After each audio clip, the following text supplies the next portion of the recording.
Une belle histoire familiale et un risque entrepreneurial, c'est ce que je vous invite à découvrir aujourd'hui avec vous, Elia Galli. Bonsoir et bienvenue. Bonsoir, merci de m'avoir accueilli. Alors, vous avez lancé votre propre marque de vêtements qui s'appelle Carlo Giovanni 1927. Mais qui est ce Carlo Giovanni? Alors, Carlo Giovanni, c'est le prénom et deuxième prénom de mon grand-père. Et du coup, il est originaire du nord de l'Italie. Et il est venu en Suisse à l'âge de 4 ans, plus ou moins, à Lucerne. Et là, donc ensuite, il a travaillé dans l'architecture. Et puis, dans les années 50, il est venu à Bienne, pardon, parce que le bureau d'architecture pour lequel il travaillait à Lucerne avait reçu le mandat de faire l'école de la Suze. Et donc, ils ont envoyé mon grand-père ici à Bienne pour suivre les travaux de l'école de la Suze. Et du coup, par la suite, il a décidé de rester ici à Bienne, donc à continuer sa carrière. Il a fait pas mal de choses pour la ville, quelques maisons aussi d'habitation, etc. Donc voilà, c'est... Et donc, vous avez décidé de ne pas donner le nom Elia Galli, mais celui de votre grand-père, mais pourquoi? Alors, justement, moi j'ai grandi dans une famille italienne qui était très soudée. Et donc, toute la famille, que ce soit mon grand-père, ma grand-mère ou autre, était très important. Et donc, mon grand-père a une forte importance, une forte influence sur moi durant mon enfance. Il m'a inculqué beaucoup de valeurs que j'ai encore aujourd'hui.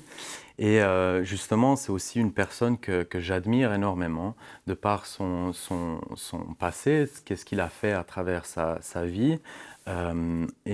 Justement, voilà, comme je disais, venu d'Italie, c'était pas facile. Sa famille n'était pas forcément, n'avait pas forcément énormément de moyens, ne voulait pas qu'il fasse des études, etc. Donc, mais lui, toujours très déterminé, il s'est battu, il a énormément travaillé pour arriver à accomplir son rêve. Et donc, vous avez eu envie, finalement, je comprends bien, de lui rendre hommage, de rendre hommage à son histoire et à cette figure grand-paternelle. Mais Exact. vous, votre place là-dedans, comment vous l'avez trouvée maintenant? Justement, mon grand-père a eu, de par cette influence dans mon enfance, mais aussi par rapport à ma passion pour la mode. Je me souviens quand j'étais petit, j'allais à travers son armoire, j'essayais ses vêtements un peu comme un jeu. Mais voilà, l'idée c'était de plus ou moins vouloir lui ressembler. Et je pense que c'est déjà à cet âge-là que cette passion pour la mode s'est créée pour moi. Et c'est, disons, la raison pour laquelle j'ai décidé de nommer cette marque d'après mon grand-père. Alors on l'entend, un impact esthétique, un impact sensoriel, hein. Porter les habits de son grand-père, c'est pas rien, ça imprime quelque chose sur la peau. Alors la question se pose, pourquoi vous êtes parti dans des études plutôt commerciales, vous êtes dirigé vers la vente plutôt que dans le design ou des études d'art? Alors franchement, à l'époque, je ne pensais pas que j'étais vraiment une personne créative et avait ce côté créatif. Du coup, je me suis toujours plus focalisé sur l'aspect vente, business, on va dire, au niveau de mes études. Et en fait, ce côté créatif, je l'ai découvert plus tard dans ma vie. Voilà, j'ai commencé justement à dessiner ce genre de choses, voilà, enfin, dans mon temps libre. Et puis, donc tout ce que je fais aujourd'hui, c'est toutes des choses que j'ai appris par moi-même. Je passais des heures et des heures sur Internet à apprendre certaines choses. Et donc Vous avez voilà. appris à coudre aussi? Ça, j'essaye encore, mais je laisse faire aux gens qui savent faire. Voilà, donc je ne coupe pas, mais je fais tout le reste, design, création, etc. Alors vous êtes lancé en 2021, en pleine période Covid, vous qui venez justement de la vente et de ce monde plutôt commercial, c'était une folie à l'époque, non? Alors oui, après moi je suis de l'avis que quand on lance son projet, c'est jamais le bon moment, que ce soit Covid ou autre, c'est toujours un challenge, c'est toujours quand même quelque chose de difficile à faire. Et puis justement, je repensais un petit peu à ce que j'ai vécu avec mon grand-père. J'ai encore retrouvé des photos de moi quand j'étais petit avec tous ces vêtements et je me suis dit, franchement, c'est le moment que je me lance, que je suive ma passion et que je fasse vraiment quelque chose qui me plaise. Et c'est tombé, voilà, 2021 pendant le Covid. Mhm. Mais vous entrez quand même dans un monde, il faut le dire, assez saturé. Ce monde du luxe, hein, votre ligne de vêtements met en avant des costumes, le sur-mesure. Mhm. C'est quand même un domaine où il y a beaucoup de concurrence. Une marque de plus, pour se faire sa place, il faut bien ramer.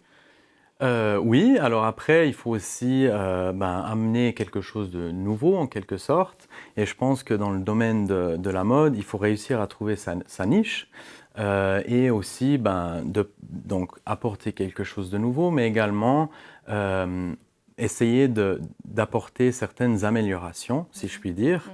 Et Donc vous n'inventez rien en fait. voilà, j'invente rien, mais on essaye d'améliorer ce qui a déjà été fait.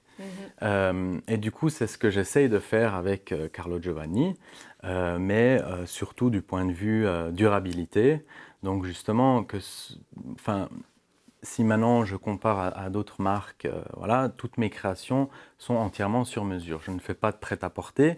Et la raison, il y en a plusieurs, mais c'est d'un côté l'aspect durable. Donc en faisant des vêtements sur mesure, je produis uniquement quand je vends. Donc ça m'évite de surproduire. Mais après, il y a aussi l'aspect qu'on arrive à un résultat beaucoup plus beau au niveau de la coupe, de la veste, des pantalons, etc. Et aussi au niveau du confort, quelque chose qui est très important aujourd'hui pour les clients. Alors vous êtes en train de nous dire qu'il faut qu'on revienne à ce qui se faisait avant, c'est-à-dire quand on achetait un costume, puis on le gardait pratiquement toute sa vie. Alors, oui, en quelque sorte. Je ne sais pas si c'est mon rêve, mais voilà, c'est une des missions que j'ai avec cette marque. C'est d'une part essayer de rendre le monde un peu plus élégant et justement essayer de pousser les gens à acheter d'une manière différente. Parce que voilà, maintenant, si on fait un costume sur mesure, en règle générale, c'est quand même quelque chose de très qualitatif et qui dure sur la durée 10, 20, 30 ou plus. En même temps, si les gens viennent chez vous pour un costume, c'est pas très bon pour les affaires. Après, l'idée, c'est qu'ils en commandent plus, mais oui, bien sûr. Alors ce changement d'habitude, s'inscrire dans une certaine durabilité, vous vendez actuellement que sur Internet ce choix. Pourquoi? Parce que c'est plus facile comme ça? Alors, je ne vends pas sur Internet. Alors, disons, toutes mes créations sont disponibles sur mon site et peuvent être achetées en ligne. Mais après, cela fait aussi partie d'un des services que j'offre. Mais moi, je me déplace chez le client, que ce soit à la maison, au bureau ou peu importe.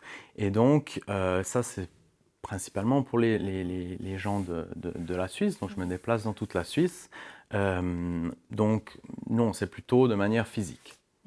Donc ça veut dire que votre stratégie, c'est pas forcément de rester que dans le virtuel. Vous avez même des ambitions. Vous me racontiez que vous aimeriez ouvrir des magasins. On va dire que c'est une stratégie pratiquement à contresens de ce qui s'est fait ces dernières années. Oui, alors c'est tout à fait juste. C'est clair que ces dernières années, on voit vraiment le online augmenter. Mais après, malgré le fait que moi, je suis de la jeune génération, je ne suis pas très fan, on va dire, du en ligne. Et les raisons sont assez simples. C'est que si on prend maintenant l'exemple des vêtements, on ne peut pas essayer le vêtement, on ne peut pas voir s'il tombe bien, la coupe, etc. Au niveau de la qualité des tissus. Et ça, c'est tout ce genre de choses qu'on ne peut pas avoir en ligne. Et on parlait justement un petit peu des produits de luxe. Pour moi, le luxe n'est pas forcément en ligne, mais surtout dans des locaux physiques. C'est pas que le produit, c'est aussi toute une expérience client. Donc voilà. Ouais. Vous le dites, produit de luxe, ça veut dire produit qui coûte. Le temps, ça se paye, le travail, ça se paye, évidemment. Donc ça ne concerne, on va dire, qu'une petite frange de la population. Aujourd'hui, on sait que le coût de la vie augmente, que les restrictions énergétiques sont à nos portes. Vous vous inscrivez vraiment dans un produit qui risque de parler à très peu de gens. Alors oui, d'une part. Après, si je prends aujourd'hui mes clients, ce ne sont pas forcément des clients qui ont énormément d'argent, si je puis dire, mais voilà, c'est des gens qui apporte de l'importance à ce genre de vêtements et que, voilà, ok, aujourd'hui c'est peut-être cher une fois, mais c'est quelque chose qu'on pourra utiliser sur le long terme. Donc, ça revient quand même beaucoup moins cher sur le long terme que d'acheter un vêtement qu'on peut porter une saison et après on doit jeter.